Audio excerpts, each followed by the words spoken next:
warahmatullahi wabarakatuh. Waalaikumsalam warahmatullahi wabarakatuh. Yang saya hormati Ibu Kepala Sekolah SD Negeri Randu 3 beserta Bapak Ibu Guru SD Negeri Randu 3 yang saya hormati pula.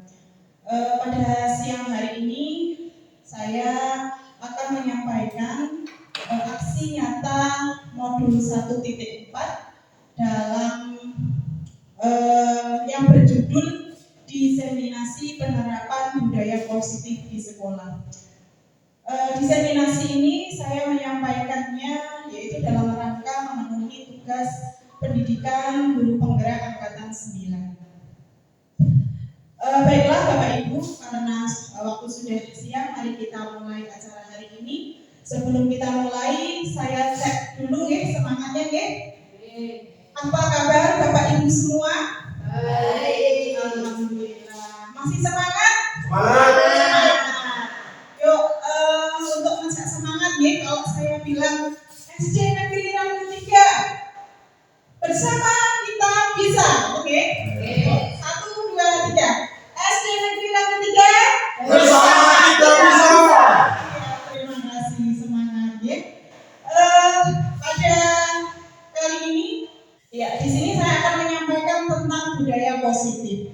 Budaya positif itu merupakan nilai keyakinan dan kebiasaan-kebiasaan di sekolah yang berpihak pada murid agar murid dapat berkembang menjadi pribadi yang kritis, penuh hormat dan bertanggung jawab. Pada dasarnya budaya positif itu penting sekali untuk kita terapkan pada peserta didik kita agar menjadi karakter yang positif sehingga bisa membentuk kebiasaan-kebiasaan positif yang mereka lakukan sehari-hari di sekolah. Dalam materi ini konsep inti budaya positif itu ada beberapa hal. Yang pertama, perubahan paradigma belajar. Yang kedua, disiplin positif. Yang ketiga, nilai-nilai kebajikan. Yang keempat, kebutuhan dasar manusia. Yang kelima, motivasi perilaku manusia. Keenam, posisi kontrol guru. Selanjutnya, keyakinan kelas. Dan yang terakhir adalah segitiga restitusi. Perubahan paradigma belajar. Perubahan paradigma belajar di sini adalah pembelajaran dengan paradigma baru. Merupakan pembelajaran yang dirancang berdasarkan prinsip pembelajaran berdiferensiasi sehingga para peserta didik belajar sesuai dengan kebutuhannya berdasarkan tahap perkembangan sesuai teori psikologi modern untuk mewujudkan profil pelajar Pancasila, di mana profil pelajar Pancasila ini ada beberapa elemen yang terkandung di dalamnya. Yang pertama, beriman, bertakwa kepada Tuhan Yang Maha Esa dan berakhlak mulia. Yang kedua, berkebinekaan global. Ketiga, gotong royong. 4, kreatif. 5, bernalar kritis. Dan yang keenam, mandiri. Jadi paradigma belajar baru ini menciptakan pembelajaran yang berdiferensiasi, yaitu pembelajaran sesuai dengan kebutuhan peserta didik kita. Mencakup 6 hal yang ada di profil pelajar Pancasila. Nah, dalam perubahan paradigma stimulus, respon dan teori kontrol ini ada dua versi bahwa siapa sesungguhnya yang memiliki kontrol. Jadi manusia itu sebenarnya bisa tidak sih mengontrol orang lain, atau manusia itu sendiri, orang itu sendiri yang mampu mengontrol dirinya sendiri. Nah, menurut stimulus respon, kita itu mencoba mengubah orang agar berpandangan sama dengan kita. Kebanyakan seperti itu, orang itu ingin mencoba mengubah orang lain agar sama seperti kita. Padahal tidak bisa kalau menurut teori kontrol. Kita berusaha memahami pandangan orang lain, bukan untuk menyamakan dengan kita, seperti itu. Nah, dalam stimulus respon juga perilaku buruk dilihat sebagai suatu kesalahan. Jadi ketika ada orang yang berperilaku buruk itu merupakan kesalahan. Tetapi menurut teori kontrol atau pilihan, yaitu semua perilaku memiliki tujuan. Jadi ketika orang berperilaku baik, itu dia pasti punya alasan dan punya tujuan. Dan orang berperilaku buruk itu juga punya alasan dan tujuan. Sehingga pada teori kontrol ini memandang semua perilaku itu memiliki tujuannya masing-masing. Kemudian yang ketiga, orang lain bisa mengontrol saya. Sesuai pandangan stimulus respon, orang lain bisa mengontrol saya. Jadi orang lain itu bisa mempengaruhi saya. Tetapi menurut teori kontrol, hanya Anda yang bisa mengontrol diri Anda. Ketika kita mau semangat atau tidak, kita sendiri yang mampu mengontrol emosi kita. Kemudian saya bisa mengontrol orang lain. Tapi menurut teori kontrol, Anda tidak bisa mengontrol orang lain. Hanya diri kita sendiri yang mampu mengontrol diri kita.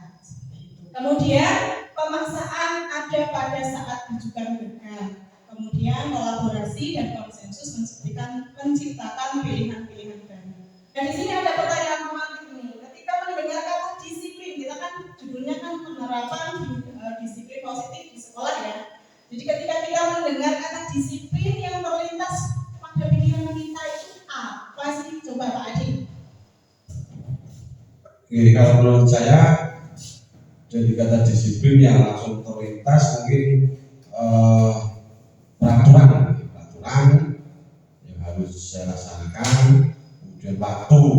Nah, sebagai pengajar kadang waktu memang harus benar-benar disiplin sehingga kita bisa mengelola waktu itu seefektif mungkin, tidak banyak yang terbuang untuk kegiatan-kegiatan yang lain. Mungkin itu saja dari saya, mungkin yang lain bisa nambahin. Terima kasih Pak. Iya, kata Pak Adi, disiplin itu merujuk pada aturan ya, biasanya aturan harus tepat waktu, ya, seperti itu ya. Mungkin ada yang lain, Bapak Ibu guru yang lain? Oh, Linza ya, silakan Linza. Saya akan mencoba untuk mengartikan disiplin. Disiplin itu adalah suatu sikap mental yang dengan sandaran dan keinsafan mematuhi terhadap perintah-perintah atau larangan yang ada terhadap sesuatu hal. Jadi kalau kita sebagai pendidik biasanya kita kan harus mematuhi disiplin waktu, disiplin berpakaian, seperti itu yang dapat saya sampaikan. Terima kasih. Ya, betul sekali ya apa yang telah disampaikan oleh Pak Adi dan Bu Linza bahwa disiplin itu sesuai dengan aturan yang sudah disepakati. Nah, biasanya ya, dalam budaya kita mengenal kata disiplin itu dimaknai menjadi sesuatu yang dilakukan seseorang pada orang lain untuk mendapatkan kepatuhan. Misalnya identik dengan seperti itu. Nah, tapi dalam teori disiplin positif, disiplin sendiri itu berasal dari kata disiplina ya, yang berarti belajar. Disiplin mengacu pada disiplin diri yang memiliki tanggung jawab terhadap apa yang dilakukannya berdasarkan nilai-nilai yang diyakini. Kemudian disiplin positif itu apa?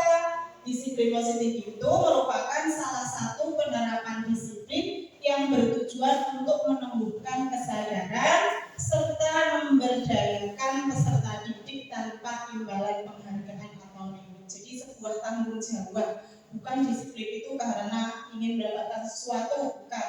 Tapi di sini kita disiplin positif itu disiplin yang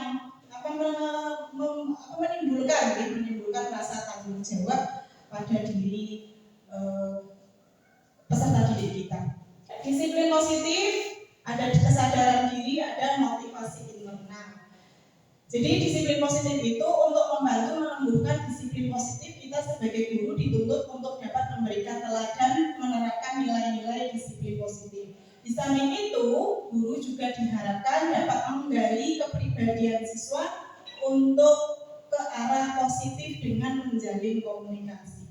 Jadi kalau kita menginginkan siswa kita itu menerapkan disiplin positif, itu disiplin yang baik, maka kita sebagai seorang pendidik harus memberikan contoh atau teladan. Kita harus disiplin dulu, baru kita akan dicontoh oleh siswa-siswa kita. Kemudian kesadaran diri. Disiplin positif itu ditanamkan dengan menumbuhkan kesadaran diri pada siswa. Jadi tidak ada paksaan, tidak ada kamu harus seperti ini ya. Tapi kita kita harus mencoba memberikan teladan kepada mereka agar mereka sadar bahwa ternyata disiplin itu penting, disiplin itu baik seperti itu. Sehingga mereka dengan secara sadar akan melakukan sendiri. Siswa diajak berefleksi ya, berefleksi, melihat melihat pada diri sendiri, saya itu sudah disiplin belum sih, saya itu selama ini kalau di sekolah seperti apa gitu. Siswa diajak berefleksi seperti itu tentang nilai-nilai kebajikan. Kemudian motivasi internal. Jadi disiplin positif itu dapat berjalan optimal jika ada motivasi internal bukan karena suatu paksaan dari luar. Jadi motivasi internal itu adalah motivasi yang datangnya dari diri sendiri. Jadi anak-anak datang pagi tidak terlambat ke sekolah itu bukan karena ingin mendapat nilai yang baik, atau mungkin ingin dipuji Bapak Ibu guru, atau mungkin ingin mendapatkan hadiah dari orang tua, bukan itu. Tetapi karena mereka merasa ini adalah tanggung jawab saya sebagai siswa seperti itu. Jadi disiplin positif ini bertujuan untuk menimbulkan atau menumbuhkan motivasi internal pada diri peserta didik. Nah, sekarang kita akan menuju tentang materi kebutuhan dasar manusia. Di sini ada lima kebutuhan dasar manusia yang harus kita tahu ya. Kenapa harus kita tahu? Karena kita dalam mendidik siswa kita harus mengetahui kebutuhan apa yang sedang dibutuhkan oleh siswa kita, sehingga dalam memberikan pembelajaran di kelas kita tahu siswa saya yang mereka butuhkan seperti ini gitu ya. Jadi dengan mengetahui teori kebutuhan dasar manusia, nanti kita akan bisa mengerti, paham tentang kebutuhan siswa kita. Yang pertama adalah kebutuhan bertahan hidup, kemudian yang kedua kasih sayang dan rasa diterima, yang ketiga penguasaan, keempat kebebasan, dan yang kelima adalah kebutuhan kesenangan. Akan kita kupas satu-satu ya. Next. Yang pertama, kebutuhan bertahan hidup. Kebutuhan bertahan hidup itu apa sih ya? Bahasa kerennya survival ya, survival. Adalah kebutuhan yang bersifat fisiologis untuk bertahan hidup. Misalnya kita sebagai manusia itu butuh kesehatan, kemudian butuh rumah, butuh makan, gitu ya, yang menjadi kebutuhan dasar manusia. Dan yaitu kebutuhan biologis ya, selain kebutuhan fisiologis, dia juga membutuhkan kebutuhan biologis sebagai bagian dari proses reproduksi, termasuk kebutuhan untuk tetap bertahan hidup. Kemudian selanjutnya yaitu komponen psikologis pada kebutuhan ini meliputi kebutuhan akan perasaan aman. Jadi siswa-siswa kita di sekolah juga mereka berhak mendapatkan perasaan aman di sekolah, tidak tertekan, tidak terancam, tidak takut seperti itu. Ini untuk kebutuhan bertahan hidup. Selanjutnya yaitu kebutuhan kasih sayang dan rasa diterima, yaitu meliputi kebutuhan akan hubungan dan koneksi sosial, kebutuhan untuk memberi dan menerima kasih sayang, dan kebutuhan untuk merasa menjadi bagian dari suatu kelompok. Kebutuhan ini juga meliputi keinginan untuk tetap terhubung dengan orang lain seperti teman, keluarga, ya, pasangan hidup, teman kerja, kemudian binatang peliharaan juga termasuk, kemudian kelompok di mana kita bergabung. Jadi kebutuhan kasih sayang dan rasa diterima ini kita membutuhkannya itu dari teman, keluarga, pasangan hidup, dan di mana kita berkomunitas ya, seperti itu. Nah, begitu juga dengan siswa kita. Siswa kita di sekolah juga membutuhkan kebutuhan ini, kebutuhan kasih sayang dan rasa diterima. Dia ingin diberikan kasih sayang dari siapa? Dari bapak ibu gurunya, dari teman-temannya. Dia juga ingin mendapatkan rasa diterima di mana? Dengan siapa? Yaitu dengan bapak ibu guru dan dengan teman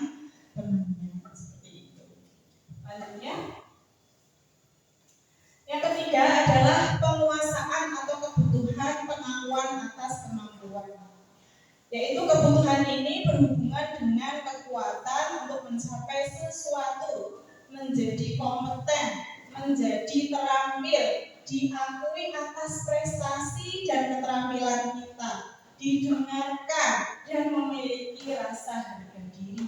Kebutuhan ini meliputi keinginan untuk dianggap berharga, bisa membuat perbedaan, bisa membuat pencapaian, kompeten, diakui, dihormati.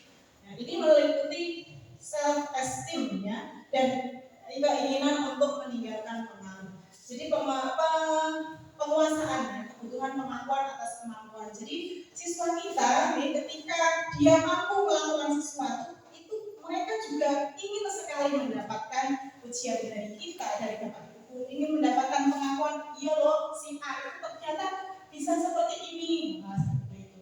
Juga dari teman-temannya. Jadi ketika kebutuhan itu tidak tercukupi, maka dia akan melakukan hal-hal yang tidak sesuai, yang tidak sesuai dengan atau yang menyimpang dari kebutuhan tersebut.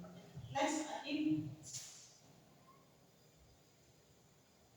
Nah, selanjutnya adalah kebebasan, kebutuhan akan pilihan. Jadi kebutuhan untuk bebas, ya, kebutuhan untuk bebas yaitu kebutuhan akan kemandirian, otonomi, memiliki pilihan dan mampu mengendalikan arah hidup seseorang. Anak-anak dengan kebutuhan kebebasan yang tinggi menginginkan pilihan. Mereka perlu banyak bergerak, suka mencoba, tidak terlalu terpengaruh orang lain dan senang mencoba hal baru dan menarik. Nah, ini biasanya penerapannya di dalam kelas itu. Jadi anak itu kadang-kadang tidak semua menyukai pelajaran matematika misalnya ya. Kadang kita sebagai guru, kenapa tidak suka matematika itu kan gampang gitu ya, matematika itu kan mudah gitu ya. Padahal dia tidak suka dan dia berhak merasa tidak suka gitu, seperti itu. Jadi ketika mereka dipaksa untuk suka dengan matematika, maka mereka akan memberontak, mereka akan mengeluarkan perilaku yang tidak seharusnya seperti itu. Karena apa? Kebutuhan kebebasannya tidak terpenuhi. Gitu. Next. Selanjutnya adalah kebutuhan kesenangan, yaitu untuk merasa senang. Kebutuhan akan kesenangan adalah kebutuhan untuk mencari kesenangan, bermain dan tertawa. Ya, bayangkan saja kalau kita hidup jauh dari kata senang ya, jauh dari kata senang atau tidak sama sekali tidak menemukan kesenangan, itu mungkin akan sangat membosankan ya, dan akan merasa tertekan. Nah, seperti itu. Nah, kaitannya dengan pembelajaran di kelas, maka kita sebagai seorang guru harus menyajikan pembelajaran yang menyenangkan, seperti itu. Yang menyenangkan itu yang bagaimana? Ya ya sesuai dengan kebutuhan siswa tadi, jadi berdiferensiasi. Oh, anak-anak saya itu kalau diajak berdiskusi senang misalnya, berarti gurunya harus kreatif, harus membuat pembelajarannya tentang diskusi seperti itu. Kemudian, oh anak-anak saya itu kalau pembelajaran diselingi dengan permainan misalnya, mereka senang sekali, mereka antusias, maka guru harus mempersiapkan belajarannya dengan menggunakan permainan seperti itu. Jadi kebutuhan kesenangan untuk anak-anak kita terpenuhi. Jika kebutuhan senang ini tidak terpenuhi, maka yang ada ketika anak belajar di kelas itu melentuk gitu ya, tidak konsentrasi seperti itu, jenuh begitu, karena apa? Kebutuhan kesenangan tadi tidak terpenuhi. Nah, kelima, sudah habis ya Pak ya, selanjutnya Pak. Ya. Jadi kelima kebutuhan ini adalah kebutuhan dasar manusia yang harus terpenuhi. Jika kelima kebutuhan ini tidak terpenuhi pada manusia, maka itu akan menumbuhkan perilaku yang tidak sesuai. Jadi ketika ada perilaku yang buruk, itu sebenarnya seperti yang di step pertama tadi, ada semua perilaku itu ada tujuan dan ada alasannya, gitu ya. Nah, selanjutnya adalah tentang teori motivasi perilaku manusia. Ketika kita melakukan sesuatu, kita pasti punya motivasi. Nah, motivasinya apa? Dalam teori ini ada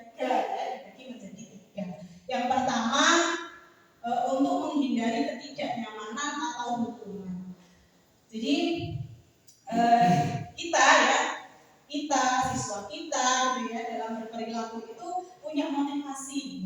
Motivasinya itu bisa karena menghindari ketidaknyamanan. Misalnya aku mau mengerjakan PR, nanti biar tidak kena hukuman sama Pak Guru kalau nanti nggak mengerjakan PR. Nah, itu kan berarti untuk menghindari ketidaknyamanan atau menghindari hukuman. Aku mau pakai sepatu hitam nanti biar upacara tertib misalnya ya, biar nanti tidak dimarahi Pak Guru misalnya begitu. Itu kan berarti motivasinya dia melakukan sesuatu, motivasinya yaitu untuk menghindari ketidaknyamanan atau hukuman. Yang kedua yaitu untuk mendapatkan imbalan dari orang lain. Nah, jadi kita itu melakukan sesuatu itu karena ada embel-embelnya ya, seperti biasanya ya, untuk mendapatkan imbalan. Imbalan itu bukan berarti harus bentuknya barang, tapi bisa kata-kata pujian ya, untuk mendapatkan pos ya, tangan untuk mendapatkan apalagi sentuhan gitu ya, mendapatkan komentar-komentar yang baik. Nah, itu namanya motivasi dengan alasan yang kedua ya, mendapatkan imbalan. Kemudian yang ketiga untuk menghargai diri sendiri ya. Untuk menghargai diri sendiri itu misalnya siswa kita berangkat tepat waktu gitu ya. Karena alasannya ini sudah kewajiban saya harus berangkat tepat waktu, saya harus berangkat pagi karena saya harus melaksanakan piket sebelum masuk kelas.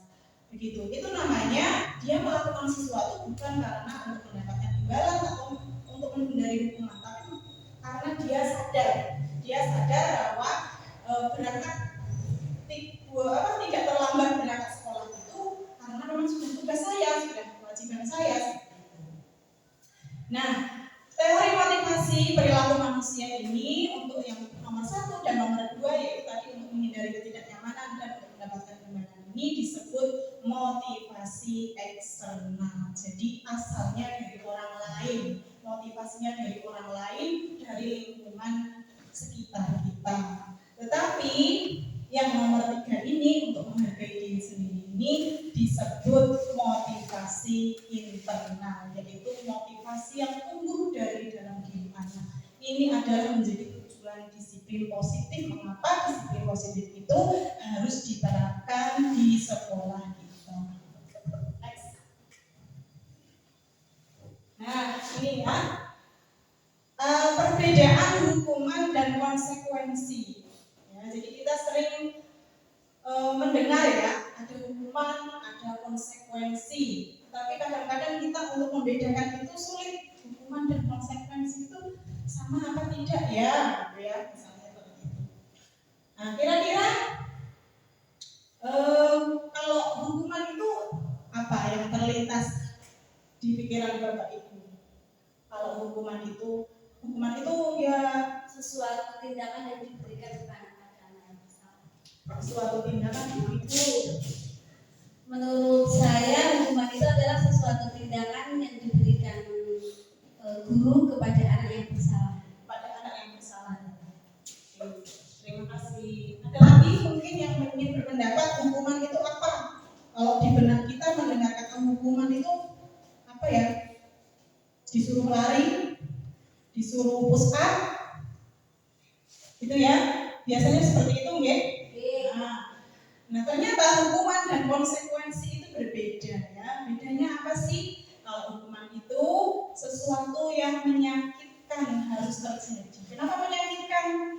Iya, menyakitkan karena saya disuruh lari, mengelilingi lapangan gitu ya. Saya disuruh push up, saya disuruh berdiri di depan kelas sambil menjawab kuping seperti itu ya.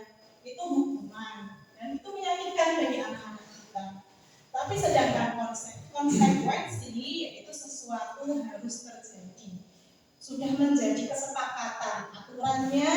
Kalau berangkat terlambat, nanti kamu tinggal kelas saat jam istirahat tinggal kelas 5 menit untuk mengikuti mengikuti pembelajaran yang telah tadi, misalnya seperti itu. Itu sudah menjadi aturan di awal, itu namanya konsekuensi. Kemudian kalau hukuman itu membuat anak sakit, ya sakit itu bisa fisik maupun hati untuk jangka waktu lama. Ketika seorang anak dihukum oleh bapak ibu gurunya, dia akan ingat sampai dia dewasa, sehingga itu akan menimbulkan sakit hati. Sedangkan konsekuensi akan membuat anak itu merasa tidak nyaman dalam jangka waktu pendek. Dia akan merasa sebenarnya guru itu enggak, aku tuh tidak mau seperti ini gitu ya, tapi ini sudah menjadi kesepakatan, ini sudah menjadi peraturan, berarti harus saya laksanakan gitu. Nah, hukuman itu anak membenci kedisiplinan. Jadi untuk menerapkan disiplin kepada anak-anak kita bukan dengan hukuman, karena hukuman itu justru akan membuat anak itu benci dengan disiplin. Gara-gara disuruh disiplin, aku jadi dihukum. Gara-gara disuruh disiplin, aku jadi kepanasan, aku jadi capek karena lari, misalnya seperti itu.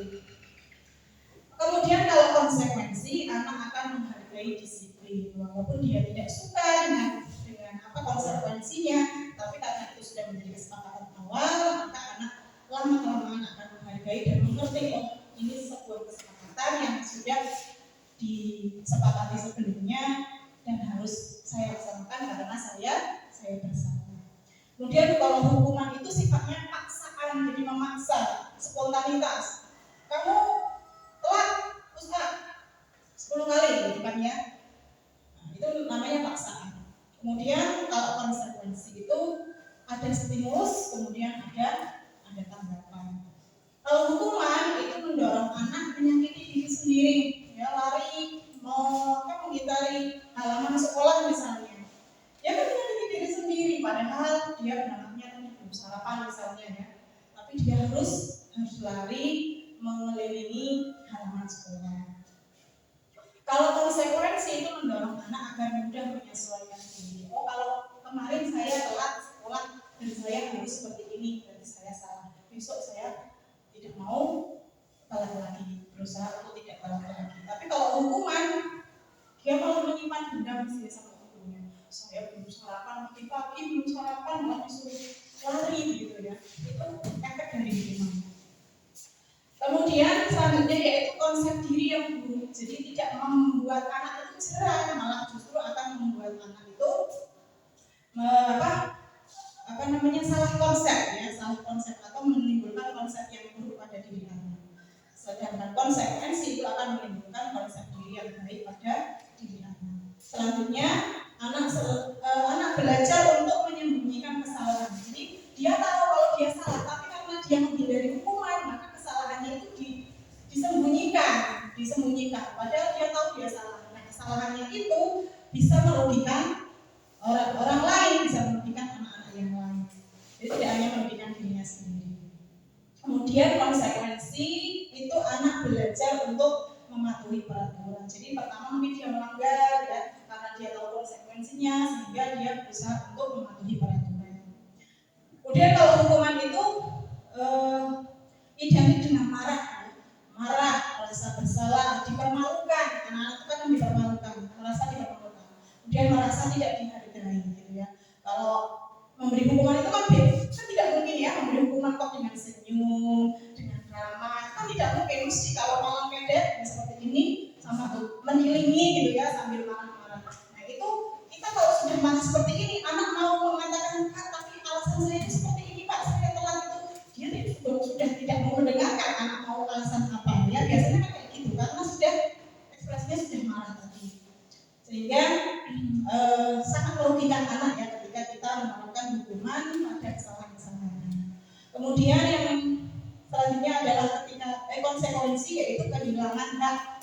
Ya, kalau untuk di konsekuensi yaitu anak kehilangan hak, dibuat tidak nyaman, merasa diasingkan untuk sementara, tapi sifatnya untuk sementara. Selanjutnya anak bisa menyesuaikan. Next, cut ya. Ya, baiklah sebelum kita lanjut ke materi selanjutnya, saya cek dulu semangatnya ya. Masih semangat? Semangat. Mas jalan 3. Yes. Oke.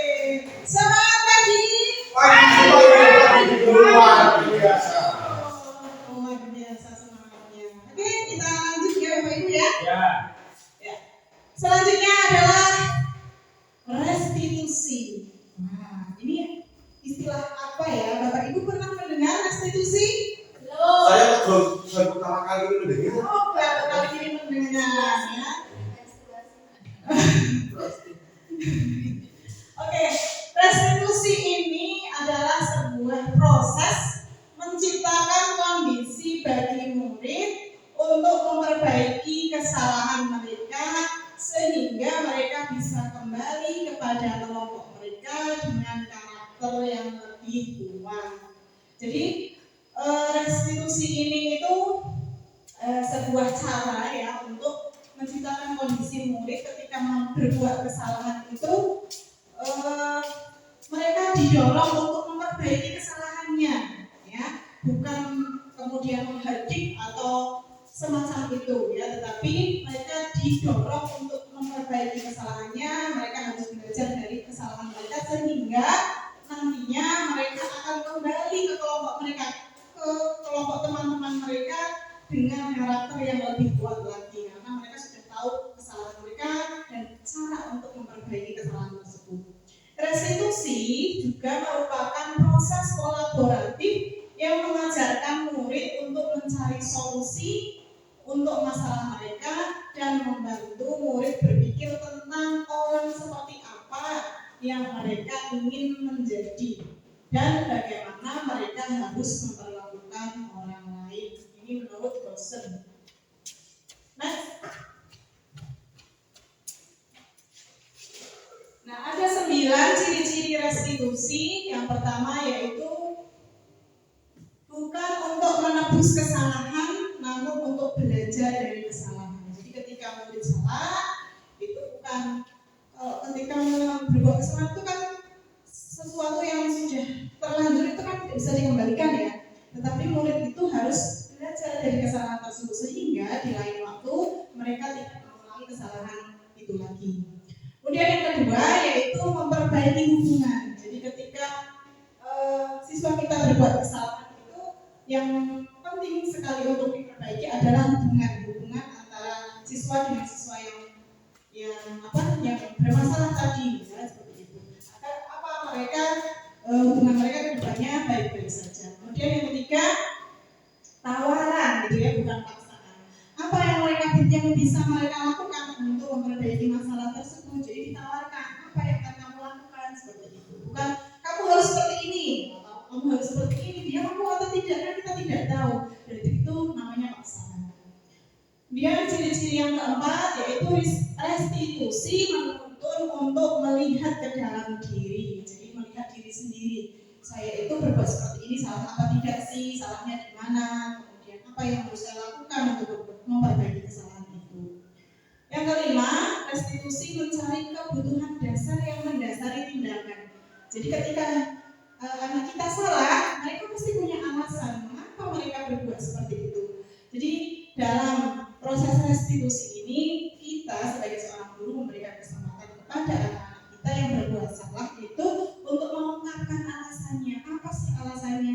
Nah, setelah kita tahu alasannya, oh berarti anak ini membutuhkan, ada kebutuhan dasar manusia yang tidak terpenuhi dari diri anak tersebut. Sehingga sebagai seorang guru bisa menyusun strategi bagaimana caranya saya bisa memenuhi kebutuhan anak tersebut.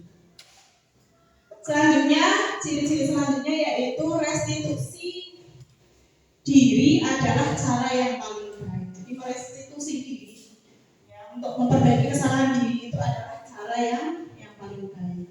Kemudian restitusi fokus pada karakter bukan tindakan. Jadi kita itu tujuannya kenapa harus dengan menggunakan restitusi itu untuk menumbuhkan karakter baik pada anak. Fokusnya bukan pada tindakan anak. Dan yang kedelapan yaitu fokus pada solusi. Jadi kita bukan mencari siapa yang salah dalam masalah ini, dalam kasus ini, siapa yang salah, siapa yang benar, itu bukan. Tetapi kita mencari solusi. Ini sudah terjadi, peristiwa ini sudah terlanjur terjadi. Bagaimana solusinya agar bisa diperbaiki begitu. Kemudian yang ke-9, restitusi mengembalikan murid yang berbuat salah pada kelompoknya. Pada kelompoknya itu berarti kalau anak-anak kita kepada teman-temannya berbuat salah,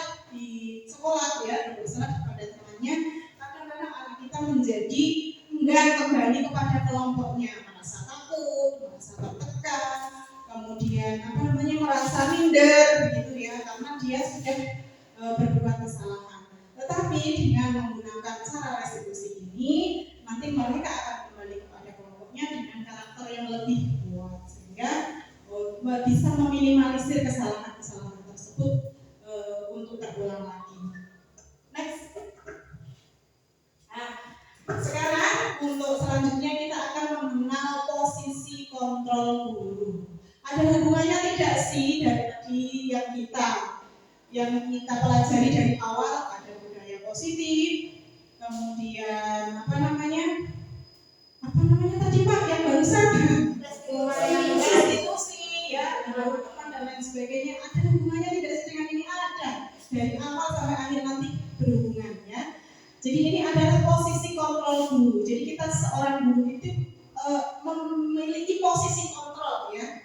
Jadi di sini ada 5 posisi kontrol yang bisa diterapkan, yang biasanya diterapkan ya. Yang pertama adalah penghukum. Yang kedua sebagai teman, sebagai manajer, sebagai pemantau, dan sebagai pembuat merasa bersalah. Ya, nah, kita akan pelajari satu-satu nanti ya. Thanks Pak. Nah, siswa tidak memakai atribut seragam lengkap saat upacara bendera. Ya, misalnya gitu ya, ada kasus seorang siswa yang tidak memakai atribut lengkap saat upacara bendera. Ketika guru posisinya sebagai penghukum, maka guru tersebut akan berkata, Riko, hormat bendera selama 30 menit. Sama dengan apa? Dengan raut wajah yang menyeramkan, ya, sambil mata melotot biasanya ya, sambil seperti ini mungkin posisinya. Itu namanya penghukum. Ya. Biasanya juga guru akan mengeluarkan kata-kata kasar, sehingga itu disebut menyakiti secara verbal, ya, menyakiti anak secara verbal. Jadi, ya, itu sifatnya memaksa, gitu. harus hormat pada bendera selama 30 menit. Itu kalau guru posisinya sebagai penghukum. Namun ketika guru posisi kontrolnya sebagai pembuat merasa bersalah, maka guru itu akan mengatakan seperti ini. Ibu sangat kecewa sekali loh dengan kamu. Berapa kali ibu harus memberitahu kamu ya? Anak akan merasa, ya Allah, guru kasihan guru ya, atau bagaimana, saya merasa bersalah ya. Nah, ini adalah ketika guru memposisikan diri sebagai pembuat rasa bersalah pada diri siswa, sehingga ketika gurunya mengatakan seperti itu, anak akan merasa bersalah. Kemudian selanjutnya, nah, ketika guru memposisikan diri sebagai teman, ya, maka guru tersebut akan mengatakan, nah, ayolah, bagaimana sih kamu? Ya, kemarin kamu sudah janji ke ibu loh. Kenapa tidak memakai dasi lagi? Ya, sambil tertawa, sok akrab gitu ya. Jadi guru itu seperti sudah akrab dengan siswanya, ya, sambil tersenyum seperti itu. Ini identik dengan muka yang ramah, ya, muka yang tersenyum seperti itu. Kalau guru itu memposisikan diri sebagai teman. Kemudian kalau guru memposisikan diri sebagai pemantau, maka seorang guru akan mengatakan peraturannya apa yang telah kamu lakukan, gitu ya. Jadi sesuai dengan aturan. Jadi dia seorang guru akan menerapkan menanyakan kepada anak itu sesuai dengan aturannya. Kalau aturannya seperti ini ya kamu harus seperti ini. Dia adalah pemantau. Kemudian apabila seorang guru menerapkan dirinya pada posisi kontrol sebagai manajer, maka guru tersebut akan mengatakan, apakah kamu tahu kesalahanmu? Jadi menanyakan dulu pada anak. Jadi nanti kita tuh bisa tahu apakah anak itu sadar nggak sih kalau dia itu salah. Jadi apakah kamu tahu apa kesalahanmu? Ya. Kemudian jika kamu meyakininya itu meyakini bahwa melanggar peraturan tidak memakai atribut seragam lengkap itu suatu kesalahan. Kalau kamu meyakininya, apakah kamu bersedia memperbaikinya? Misalnya kalau ditanya, tahu Bu, saya tidak mematuhi peraturan, saya tidak memakai seragam lengkap, seperti itu. Apakah kamu meyakininya kalau itu suatu kesalahan? Iya, seperti itu ya. Nah, apakah kamu bersedia memperbaiki kesalahan ini? Bersedia. Itu misalnya jawabannya begitu. Nah, ini berarti seorang guru memposisikan dirinya sebagai manajer. Dari kelima posisi kontrol ini yaitu penghukum, pembuat rasa bersalah, sebagai teman, sebagai pemantau, sebagai manajer, ini merujuk ke posisi kontrol sebagai manajer. Jadi yang paling bagus dan paling ideal seorang guru yaitu memposisikan dirinya sebagai manajer dalam menangani kasus-kasus pada peserta didik. Jadi di sini ada penawaran, ada perbaikan masalah, ada pemakluman ketika orang berbuat salah itu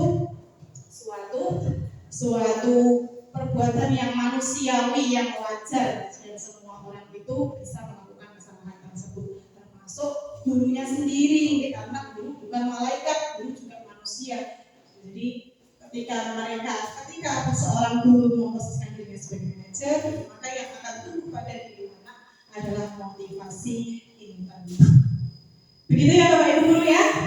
Nah, selama ini Bapak Ibu guru memposisikan diri dari 5 posisi kontrol ini, yang sering dilakukan Bapak Ibu guru memposisikan diri sebagai apa? Saya dulu mungkin saya yang mengawali dulu dan rekan-rekan nambahin ya. Baik. Pak suaranya Pak.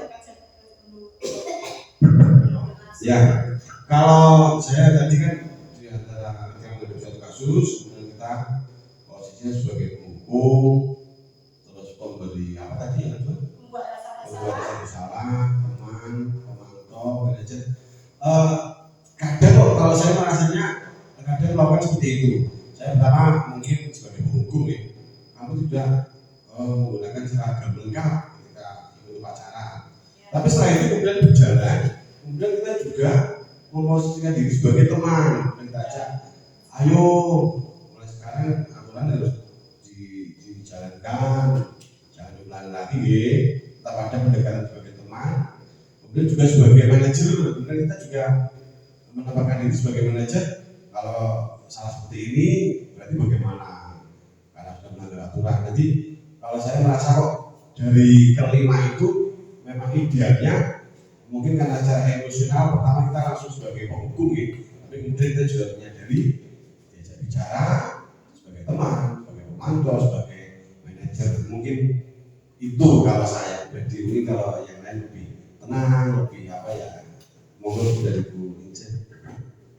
Di sini saya hanya bertanya saja Bu Puji, misalnya kita menemui salah satu anak yang bermasalah atau membuat kesalahan, apakah dari kelima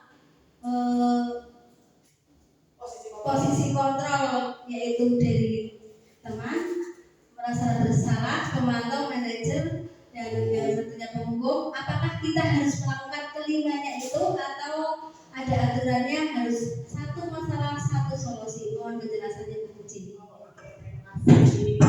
Luar biasa ya. Sebelum saya menjawab, kira-kira ada yang mau membantu menjawabnya? Mungkin ibu kepala sekolah yang selama ini sudah dilakukan gitu ya, selama menjadi kepala sekolah. Kalau guru dan kepala sekolah kan beda ya. Kalau guru menanganinya langsung ke siswa, kalau kepala sekolah mungkin gurunya juga seperti itu. Nah, ini yang sudah diterapkan dari 5 posisi kontrol itu seringnya yang mana itu? Kalau saya sebagai kepala sekolah mungkin kalau udah ke semua itu kan buat langkah-langkah ya, semuanya itu kan sebuah pilihan atau mungkin bukan pilihan sih, mungkin kebiasaan juga nih, kebiasaan yang mungkin kita bisa memilih mana yang baik mana yang tidak. Jadi kita bisa memilih salah satu yang menurut kita tepat untuk mengatasi suatu masalah. Jadi mungkin tergantung dari permasalahannya. Jadi kita bisa memilih yang mana yang tepat untuk mengatasi suatu masalah itu dengan memposisikan sebagai teman, pemantau atau manajer. Mungkin kalau kepala sekolah mungkin kebanyakan manajer kali ya, dulu kata saya mengatasinya guru. Kalau ke anak mungkin kan lain lagi ya. Mungkin kita harus bisa memposisikan kita mungkin sebagai teman dulu karena biar anak tidak merasa takut. Tapi juga kita harus melihat permasalahannya apa, tindakan yang dilakukan anak itu apa. Jadi kita bisa memilih, karena itu bukan langkah-langkah nih, itu hanya pilihan. Itu saja Bu Puji. Terima kasih Bu. Nah, itu ya teman-teman ya. Dari penjelasan Ibu Kepala Sekolah tadi sudah terjawab sebenarnya Bu Liza ya. Jadi dari kalimat posisi kontrol ini tidak harus ketika satu kasus terjadi di sekolah tidak harus kelima-limanya kita terapkan semua, tapi kita bisa melakukan langkah-langkah yaitu mengidentifikasi masalahnya dulu. Masalahnya apa sih? Gitu ya. Tetapi dari misalnya anak-anak itu kalau di misalnya satu anak kasusnya berkali-kali misalnya kan ada ya seperti itu ya. Mungkin kita menerapkan dulunya teman gitu ya, menjadi teman gitu ya. Kok tidak kapok anak tersebut saling melakukan kesalahan lagi, melakukan kesalahan lagi. Di posisi sebagai pemantau juga seperti itu, di manajer juga seperti itu. Nah, kalau sudah teman, sudah pemantau, sudah manajer, ibaratnya nopo ya, secara bahasa kita tidak manjur, masih diulang lagi. Kita coba di posisi pembunuh. Coba kalau kita kasih hukuman bagaimana jelas atau tidak, gitu ya, itu tidak masalah. Tetapi dari kelima posisi pembunuh ini nanti mengerucutnya di sini. Jadi mengerucutnya ke sini, walaupun tadinya posisinya sebagai teman, walaupun tadinya sebagai penghukum kalian, tetapi nanti mengerucutnya ke sini. Jadi tujuannya yaitu agar anak menumbuhkan pada diri anak kesadaran diri dan mampu menemukan solusi dari kesalahan-kesalahan yang dia buat, sehingga ini bisa menjadi modal ketika anak-anak itu dewasa, ketika berbuat sesuatu dia tahu apa yang harus dia lakukan untuk menyelesaikan masalah itu sendiri. Gitu. Next Pak. Nah ini ya, ada contoh kalimat pada posisi kontrol. Tepatnya aku ya, Ibu lelah sekali mengatakannya, Ibu kecewa sama kamu. Jadi kira-kira posisi kontrol apa ya Bapak Ibu ya? Yang kedua tadi apa? Kedua tadi apa? Ada penghukum, membuat rasa bersalah, teman, pemantau, manajer. Kira-kira yang ini apa? Membuat rasa bersalah. Oke, lanjut. Nah, ya kalau yang ini, apakah kamu mau mendapatkan stiker bintang hari ini? Pemantau. Ini biasanya guru kelas 1 ini. Pemantau, teman atau? Kalau pemantau tadi apa berarti? Definisi sebagai apa tadi yang memantau? Yang pemantau itu sesuai dengan aturan yang ada. Kamu ini salah, berarti kamu harus seperti ini. Pemantau seperti itu. Ini apakah kamu mau mendapatkan stiker bintang hari ini? Tapi kayaknya pemantau ya, masuk ya. Coba slide berikutnya Pak. Kalau yang ini, apa yang bisa kamu lakukan untuk mempertanggungjawabkan perbuatanmu? Kalau saya waktu manajer ya.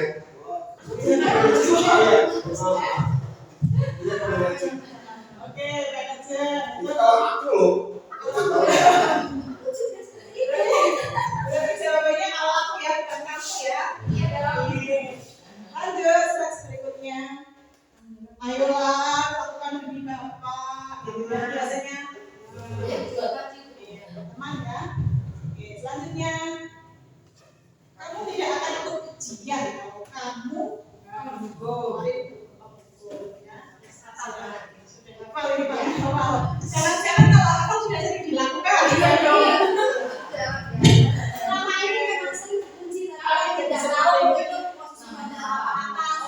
Yang penting tidak kan belum Yang itu definisi hari ini. Oke, betul sekali ya. Jadi sebenarnya guru itu sudah melakukan semua tahapan ya, tetapi kadang-kadang kita tidak tahu teorinya. Ternyata ini ada teorinya, ada ilmunya, ada istilahnya seperti itu ya. Berbuat hanya berdasarkan naluri saja. Berdasarkan naluri secara alami. Oke, next. Nah ini ya. Jadi ini masih rangkaian dari restitusi juga. Jadi keyakinan kelas. Peran guru dalam mewujudkan keyakinan kelas yakni dengan mengajak siswa untuk membuat kesepakatan bersama. Jadi di kelas itu kita perlu membuat kesepakatan dengan siswa kita. Apa sih yang perlu kita sepakati dari kelas kita? Ini biasanya masing-masing kelas berbeda-beda ya. Kelas 5 dan kelas 6 pasti berbeda. Apalagi kelas 1 dengan kelas 6 juga berbeda. Kita melihatnya dari kelas kita itu misalnya kelas saya misalnya ya, banyak anak yang makan di kelas itu misalnya ya, ketika pembelajaran berlangsung. Nah, itu bisa dibuat kesepakatan menjadi keyakinan kelas. Nah, jadi anak-anak saat pembelajaran tidak boleh makan misalnya gitu. Kemudian keyakinan kelas itu berupa suatu kesepakatan bersama. Kesepakatan itu bersifat mudah dipahami dan dilaksanakan bersama. Jadi bukan satu pihak gurunya saja yang buat peraturan, bukan, tetapi kesepakatan antara guru dengan siswanya. Keyakinan kelas terbentuk dari komunikasi dua arah, tidak bersifat satu arah atau pemaksaan. Anak-anak kita libatkan ya, kita libatkan. Anak-anak apa sih yang perlu kita terapkan di kelas kita? Keyakinan kelas apa saja? Gitu. Nanti kita buat, kemudian tujuannya agar anak-anak itu semakin tertib, ya semakin disiplin begitu. Next Pak. Nah ini membuat keyakinan kelas kita masing-masing itu ada beberapa langkah. Yang pertama, menggali peraturan yang perlu disepakati di kelas. Misalnya ya, yang pertama berdoa sebelum dan sesudah pembelajaran. Nah, ini yang perlu diatur di dalam kelas kita. Kemudian yang kedua, menjaga kebersihan kelas, dilarang berbicara kasar, menciptakan keamanan dan kenyamanan, menggunakan seragam atau atribut sesuai jadwal.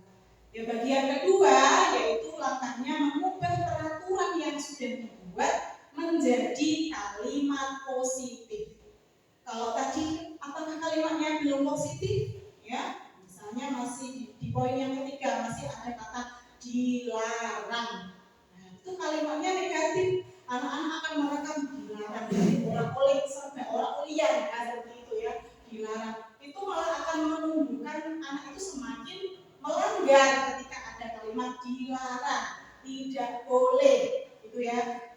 Nah, itu kita ubah peraturan tersebut dibuat menjadi kalimat yang positif. Ya, contohnya yang pertama itu berdoa sebelum dan sesudah pembelajaran, masih sama, itu masih positif. Kemudian yang kedua, menjaga kebersihan kelas. Yang ketiga, dilarang berbicara kasar, itu kita ganti dengan berkata sopan atau sopan santun, gitu misalnya gitu. Kemudian menjaga keamanan dan kenyamanan kelas. Kemudian yang nomor 5, menggunakan seragam atribut, gitu ya. Itu kita ganti dengan disiplin berpakaian. Jadi kalimatnya ketika anak membaca kalimat tersebut bukan sebuah pengekangan, gitu ya. Kalau membaca kalimat aturan itu dilarang, gitu ya. Dilarang mencontek, dilarang berbicara kasar, dilarang buang sampah sembarangan, semua dilarang semua. Yang ada dalam otak anak di kelas itu banyak larangan, gitu kan? Nah, sehingga mereka tidak termotivasi untuk mematuhi peraturan, malah justru mereka akan melanggarnya. Next. Nah, bagian yang ketiga, tadi kan yang nomor 1, 2. Sekarang bagian ketiga adalah nilai-nilai kebajikan. Jadi nilai-nilai kebajikan apa dari peraturan, kemudian kalimat positif, itu ada nilai-nilai kebajikan apa dalam setiap poinnya. Misalnya nomor 1, berdoa sebelum dan sesudah pembelajaran. Berarti ini masuknya nilai kebajikan beriman dan bertakwa kepada Tuhan yang Maha Esa. Gitu. Yang kedua, menjaga kebersihan kelas, berarti masuknya kebersihan. Itu nilai-nilai kebajikannya. Dilarang berbicara kasar, itu masuknya sopan santun. Kemudian yang keempat, menciptakan keamanan dan kenyamanan, berarti kenyamanan. Nomor 5, menggunakan seragam atribut sesuai jadwal, yaitu kedisiplinan atau keseragaman. Jadi kalimat-kalimat ini sudah mengandung nilai-nilai kebajikan. Seperti itu ya. Next. Nah, ini bagian keempat ya. Bagian keempat ini menggali perilaku. Jadi ketika perilaku ini jadi ada dua, yaitu istilahnya itu tampak seperti dan tidak tampak seperti. Jadi tampak seperti itu ketika lawan kata ya, lawan kata. Nah, ini tampak seperti itu bagian yang positif, yang tidak tampak seperti bagian yang negatif lawannya. Jadi berdoa sebelum dan sesudah dalam pembelajaran, berarti tidak tampak sepertinya itu tidak berdoa sebelum dan sesudah pembelajaran. Melaksanakan piket kelas berarti acuh terhadap jadwal piket atau acuh terhadap kebersihan lingkungan. Berbicara sopan santun berarti berbicara kasar atau tidak sopan, gitu ya. Next. Nah, ini bagian yang kelima.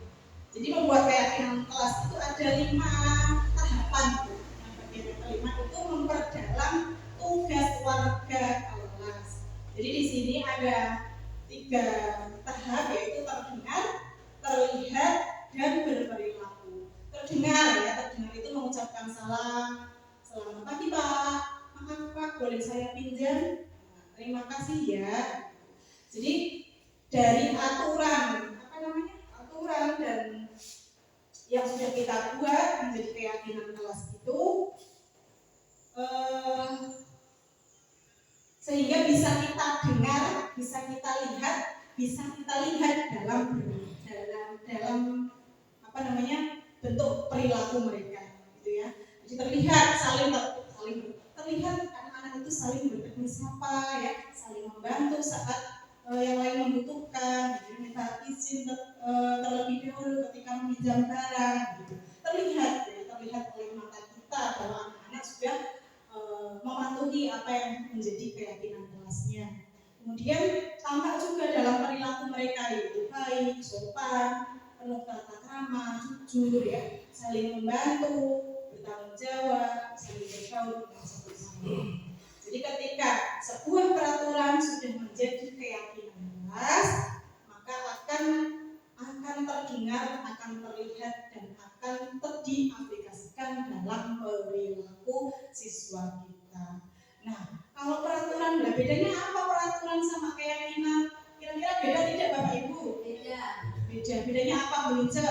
Kalau peraturan itu beda ya. Kalau peraturan itu menurut saya adalah sesuatu yang harus kita taati, dan aturan itu di luar dari diri kita. Jadi orang lain yang membuat, kita yang harus mematuhi.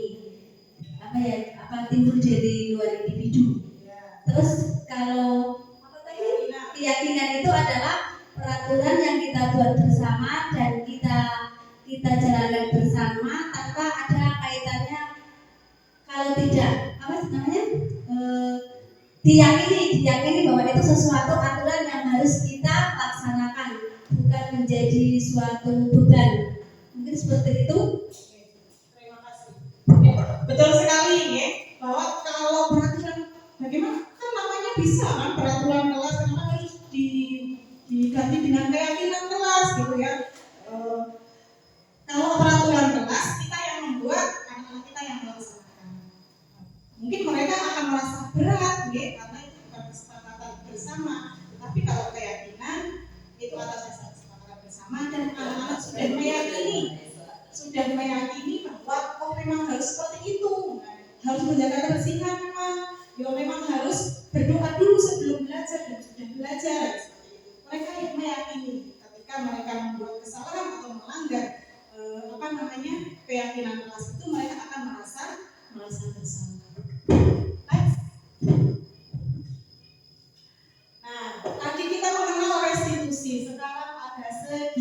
segitiga restitusi. Kenapa disebut segitiga restitusi? Karena di sini ada 3 langkah yang dilakukan dalam restitusi. Segitiga restitusi merupakan kerangka tahapan-tahapan dalam membentuk keyakinan kelas. Siswa diajak berkomunikasi untuk memecahkan masalah yang dihadapinya. Pada kegiatan ini, guru berperan sebagai manajer. Guru membantu siswa menemukan cara terbaik untuk menuju keyakinan kelas. Di sini ada 3 tahapan, yaitu yang pertama menstabilkan identitas, yang kedua validasi tindakan yang salah, yang ketiga menanyakan keyakinan. Next. Ya, menstabilkan identitas gitu ya, untuk membuat anak merasa gagal karena berbuat salah menjadi positif terhadap dirinya. Ketika anak berbuat salah kemudian langsung kita hakimi mereka, itu mereka akan merasa gagal, menjadi orang yang gagal, menjadi orang yang merasa salah terus-menerus seperti itu ya. Mereka menyesali apa yang mereka perbuat dan mereka terus menyalahkan dirinya sendiri. Nah, kalau kita sebagai guru memposisikan diri sebagai manajer, maka guru itu akan berkata, berbuat salah itu hal yang manusiawi. Kamu salah, tapi kamu juga itu sebuah kewajaran dan manusia itu ya kadang-kadang juga berbuat salah. Maka ibu guru juga sama, kadang-kadang juga berbuat salah. Tetapi yang kita menjadi catatan di sini adalah kita mau belajar dari kesalahan kita dan mau memperbaiki kesalahan tersebut, seperti itu. Next. Lompat dulu ya. Sama berarti. Nah, ini. Jadi validasi, ini bukan validasi kebutuhan ya, maksudnya validasi tindakan yang salah. Jadi ketika anak berbuat salah, mereka bisa menyebutkan apa kesalahan kamu ya. Jadi mereka harus tahu dulu kesalahan saya itu apa gitu ya. Ketika mereka bisa menyebutkan saya salah ini, itu berarti guru berada di tahap validasi tindakan yang salah ya. Kamu bisa saja kan melakukan hal yang lebih buruk. Jadi misalnya kamu hanya menendang temanmu, itu kamu bisa saja melakukan hal itu. Sebenarnya kamu lebih bisa melakukan hal yang lebih buruk dari menendang temanmu ya. Tapi kamu tidak melakukan itu, dan itu harus diberi apresiasi. Kamu pasti punya alasan mengapa melakukannya. Ditanya alasannya apa yang penting bagi kamu. Kamu boleh tetap berusaha menjaga sikap itu, tapi tambahkan sikap yang lain yang lebih baik lagi, sikap yang baru. Next. Nah, ini sudah sampai refleksi ya. Belum refleksi Pak. Dalam jam Oke, dari refleksi ya, kita tadi sudah belajar dari awal sampai akhir ya. Pasti kita sudah dapat ilmu baru. Dapat ilmu dari Bapak Ibu. Kira-kira hal baru apa yang Bapak Ibu dapatkan setelah belajar pada hari ini? Pak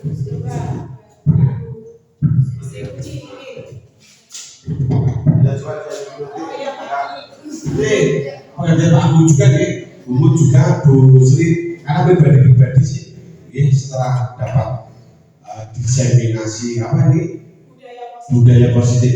Kalau saya pribadi, meskipun pertemuan kita sebentar, sekitar 1 jam ini, tetapi dengan materi diseminasi ini benar-benar membuka mata dan hati saya untuk bisa merubah pola pikir saya, paradigma saya ketika menghadapi situasi-situasi ke anak yang kadang memang saya belum tahu tadi harus ketika menjadi pembuku, menjadi teman, menjadi manajer.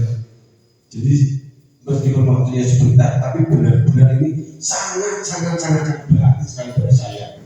Ini terima kasih untuk ilmunya, kita bisa berbagi lagi. Mungkin dari Bu bisa ngambil.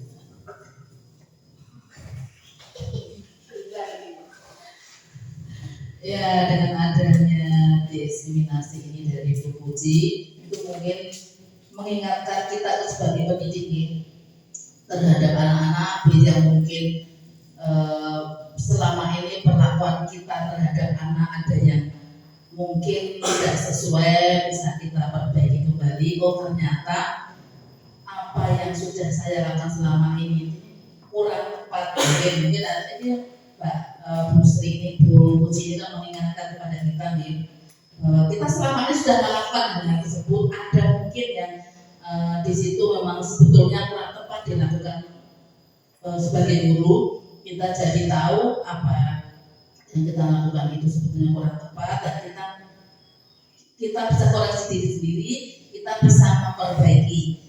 Buat anak itu apa yang harus kita lakukan terhadap anak sebaiknya ya. Kalau model guru lama seperti saya kan kebanyakan tadinya apa ya, agak diktator juga Bu Muji. Jadi apa-apa itu harus akurat. Kalau kebanyakan mungkin kalau dulu kan model kolonial ya, masih ada hukumnya tuh kebanyakan yang fisik ya, kurang mendidik. Kalau saya lihat, saya dari orang dari Bu Muji tadi saya mau tahu berarti apa yang dilakukan guru saya dulu, saya yang pernah melakukan mungkin ya, itu mungkin berarti itu dampaknya kurang baik buat anak didik saya. Ternyata oh sekarang itu anak itu kan tidak harus sebagai subjek objek harus dimarahi terus kalau salah ya. Mau guru saja sebetulnya kok ternyata juga banyak kesalahan, tapi kadang kita merasa guru kok harus benar. Itu kebanyakan orang tua, kita sebagai orang tua, sebagai guru jangan merasa bahwa kita juga selalu benar. Itu mungkin saja Bu Puji amat sangat bermanfaat bagi kita untuk mengingatkan kita semua perlakuan terhadap siswa kita.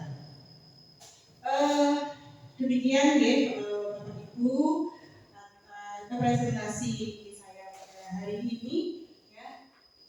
Penerapan budaya positif di sekolah ini semoga tidak hanya menjadi teori saja untuk kita, tetapi bisa kita aplikasikan dalam kehidupan kita sehari-hari di sekolah, terutama untuk peserta didik kita, agar mereka menjadi kedepannya menjadi generasi yang bermental kuat, berkarakter positif, dilakukan dengan berawal ya dari kita seorang guru dalam memberikan pembelajaran kepada mereka.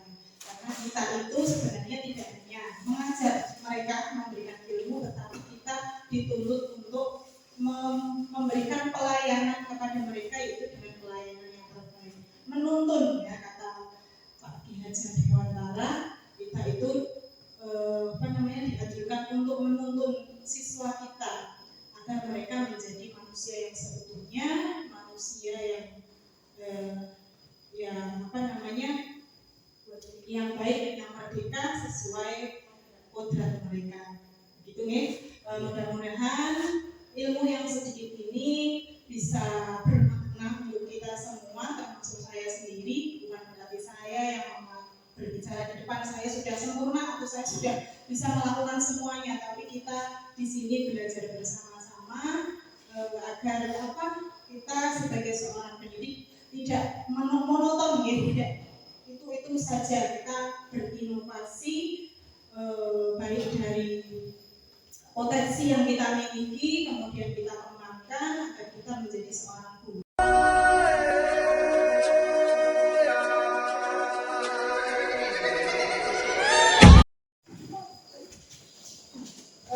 Anak-anak, hari ini kita akan membuat keyakinan kelas lagi ya. Kemarin kan hanya penjelasan saja, percobaan gitu. Nah, hari ini kita mau membuat lagi keyakinan kelas. Sebelumnya pernah mendengar keyakinan kelas?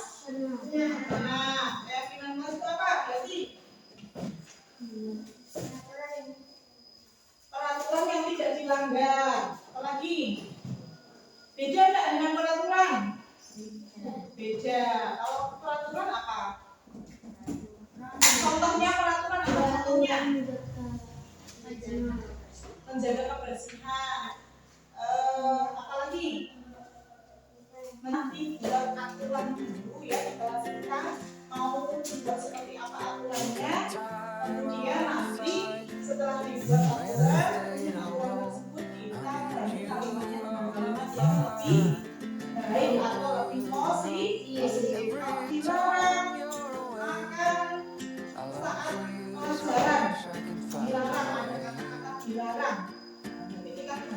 dengan kalimat yang lebih tidak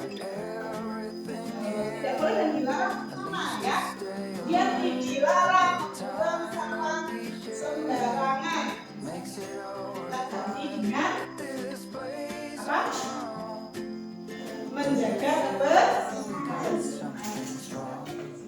Menjaga kebersihan itu ya membuang sampah cucian gitu ya. Kemudian tidak boleh berkata kasar. Kita ganti kalimatnya dengan apa? Dengan sopan santun.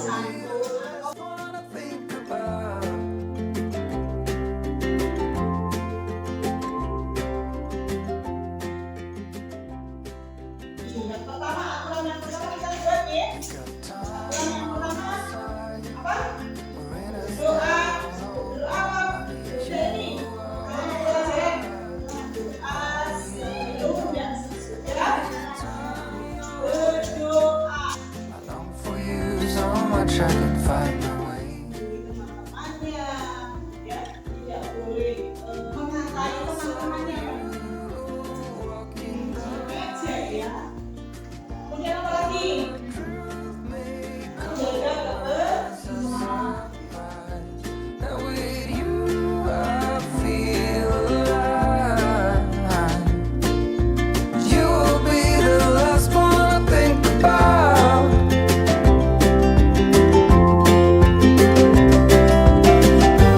When it all breaks down, I'll wait for you right here. And I swear that we got nothing to fear. It's a miracle that you and I are finally here. I saw you walking. Bukunya terus apa ini namanya? Ini namanya sticky note ya. Nah, nanti dari sini yang ada yang lengket ini jangan ditulisi, yang ditulisi yang sini. Nulisnya mau jurin video apa begini? Sini kayak gini. Berarti nanti nempelnya di sini. Nanti kan kamu tulis terus kamu nempel di sini. Berarti begini ya. Nempelnya begini ya. Nempelnya begini.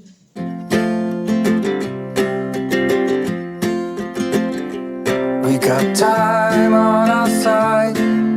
We're in a state of hope. I need you on my fire. I want you. Sekarang ditulis keyakinan kelas berdasarkan aturan ini boleh ya. Ada yang tulis ini, ada yang tulis ini. Berarti tidak boleh berkata kasar. Berarti apa Cak? Menjadi sopan santun.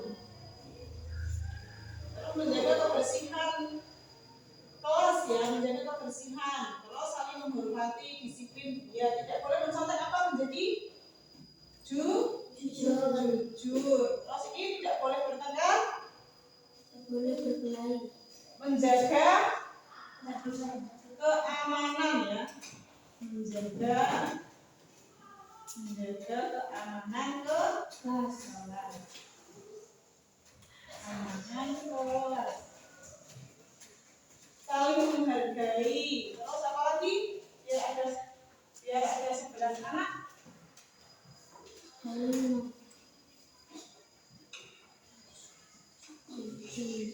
Delapan berarti nanti ada yang nonton tidak apa-apa ditulis di sini. Terima kasih. Ya berarti yang kalimat yang kedua ini diganti ini ya. Kemudian yang nomor yang tidak boleh mencontek diganti dengan jujur. Kalau tidak boleh bertengkar diganti dengan menjaga keamanan kelas.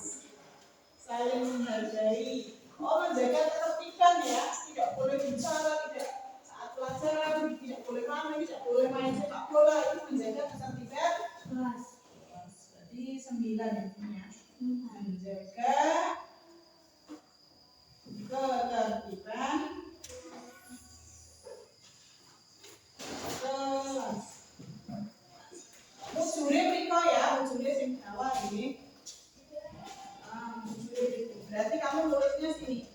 biasanya yang rajin, yang bagus, nek tulisannya panjang berarti dibuat 2 baris kuning.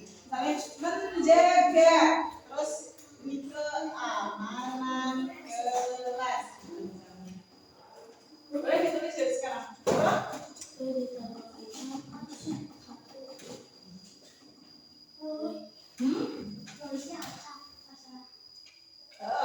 nggak apa-apa. Nggak usah pakai angka. Tulis aja. Tulisnya bisa, tulisnya satu-satu aja ya. You'll be the last one I think about.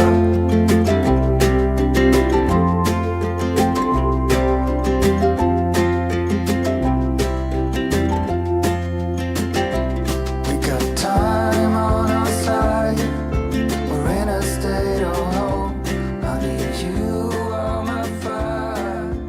I want you to know that every time you Kalau yang sudah mundur, yang sudah mundur.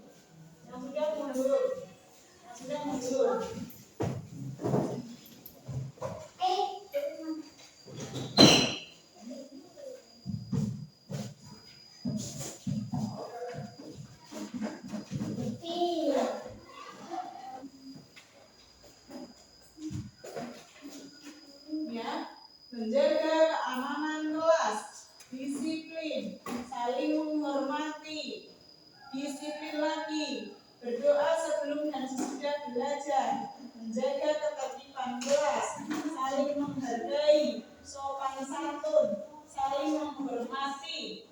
Yang belum ada apa ini? Yang belum ada apa? Jujur. Kemudian apalagi yang belum ada? Sudah ada. Menjaga keamanan kelas. Can't wait forever for you to take your time. I can't afford to take it slow tonight. Wanna talk about the weather? Let's do this. Our first kiss. Not gonna force you, but I will slap you if you leave me dry. Don't be so gentle. All the time, I think I've earned it for all the dates that have been good and fun. This is the first time. Oh, for us, and we'll remember until we're in the ground.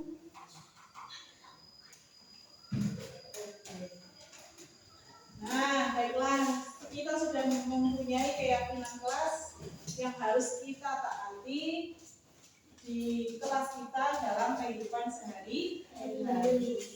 Nah, nanti Ibu Guru akan lihat nih satu minggu yang akan datang, kira-kira ada tidak anak-anak yang melanggar keyakinan kelas kita. Kalau ada yang melanggar, nanti Guru panggil untuk diklarifikasi kenapa ya keyakinan kelas kita kok dilanggar, karena kita sudah sepakat dan kita sudah sudah bertekad untuk mematuhi keyakinan kelas kita. Ini sudah jadi ya keyakinan kelas 6 ya.